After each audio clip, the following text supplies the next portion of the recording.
See, I wasn't born with a silver spoon in my mouth. I was born people rob your house for a crack pipe in their mouth. Well, hookers carry blades in their pouch in case they gotta cut a John down south. The streets breed out, so many end up 30-something still asleep on their mom's couch. When my cousin Christopher Jones got murdered over some bullshit that even now is still hard for me to talk about. I'm from where sugar water and penny candy became delicacies because food for my family was always a scarcity by the end of the week.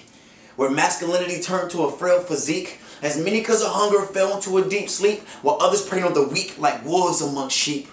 Where African kings fell from glory like 12 stories, and became murderers and thieves because they were stripped of their identity and killed for their dreams like Martin Luther King.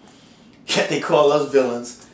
But why they don't mention how we were kidnapped and starved to death on the lower decks of slave ships, brought to North America and treated like domestic pets, treated lower than a human being would expect. Survival of the fittest was all that was left.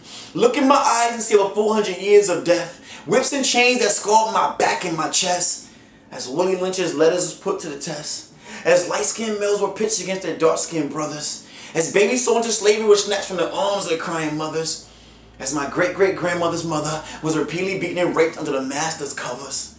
And I know it's a hard pill to swallow when the truth tastes so bittersweet, when the pain feels so deep, that I can still hear the screams of little baby Africans who were either strangled or beaten to death with wooden paddles because they were too young to survive the slave ride across the transatlantic channel.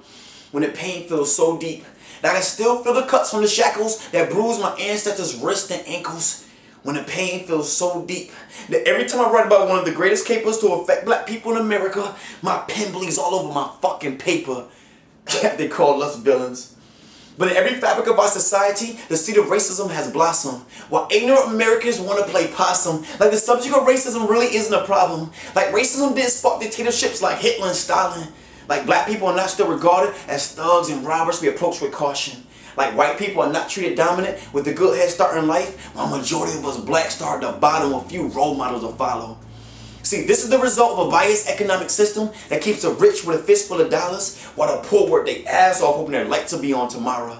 So I say this respectfully, it's not all white people, but all of white society that disrespects me. By keeping big brother's eye on me, like when I walk in the store and the owner eyes be following me saying, "Hey, hurry up and buy from me."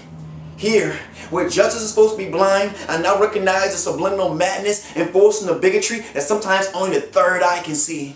As we're portrayed in movies and TV as gangsters and villains or as fools in comedies. With little or no education and low-life expectations, we are set to fail from the day we are born. That's why many of my ignorant brothers end up inmates in prison, then students in college dorms.